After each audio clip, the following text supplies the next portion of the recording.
Hello guys, my name is Pablo Campos. Today I will present why to use Power BI. When we try to explain any new issue, do we explain the issues in 1,000 of words or only a few of them with pictures, charts, or tables? That is how I organize my presentation for today. First, I am going to talk about why to use visualization. Second, what software to use. Third, what Power BI provides. And lastly, some examples of Power BI dashboards. So I try to explain, since I try to explain who is Bobby, it should be much easier to show him a couple of pictures, or even better, say, show him a recording of my dog jumping and barking, right? So if a manager wants to explain how has been the performance of his department during the last year, for sure he will use pictures, charts, based on quantities obtained for the database of the company. Management will be hungry of numbers about the performance of the department, right?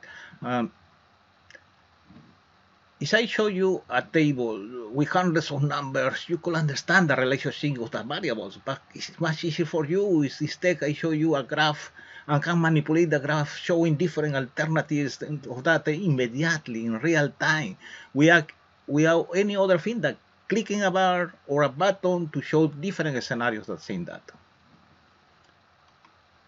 But maybe a good question, why we don't continue using Excel, the most used spreadsheet software in the world. Excel has been with us for more than 30 years and provides tools making charts, tables, data manipulation, pivot charts, etc., etc. But modify a chart in Excel takes a lot of time. So in the last years, there have been arise many software visualization. As you can see on the screen, the two stock software visualization in the market are Power BI and Tableau. Tableau is great. We can create nice visualization. It's interactive as well. We can manipulate easily the data in Tableau. But I am going to talk why we should use Power BI later.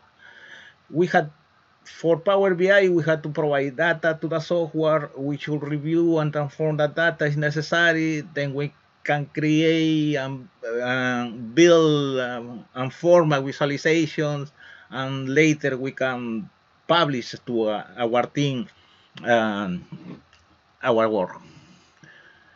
Why to use Power BI? It's easy to learn. For a beginner, in his first half an hour of learning, he can create in less than 5 minutes a very nice and useful visualization. And Power BI is free software. With Power BI, we can create visualizations using charts, graphs, maps, etc. Power BI can connect with many databases, data from Excel, SQL Server, text, etc., etc. Power BI works with other Microsoft products. That is probably the great difference with other software, because most of us work with Microsoft software, right? Products. That is the great difference in respect to Tableau as well. No? We can manipulate data in Power BI using DAX, data analysis expression, and we can handle large amount of data. This is the first page of Power BI desktop. As you can see, it provides some videos to learn how to use Power BI desktop. Examples of dashboard created with Power BI are first, for example, in this one, we have a dashboard in which we can see gross sales by product at the right unit sold by segment of the company, and in the bottom can mark where the sale has been done. In the next screen, we can see the top 5 sellers, sales by product type, the total amount of sales, and how the sales how performing over time, right? And now, I think you can agree with me that one picture is much worthy than 1,000 words, right?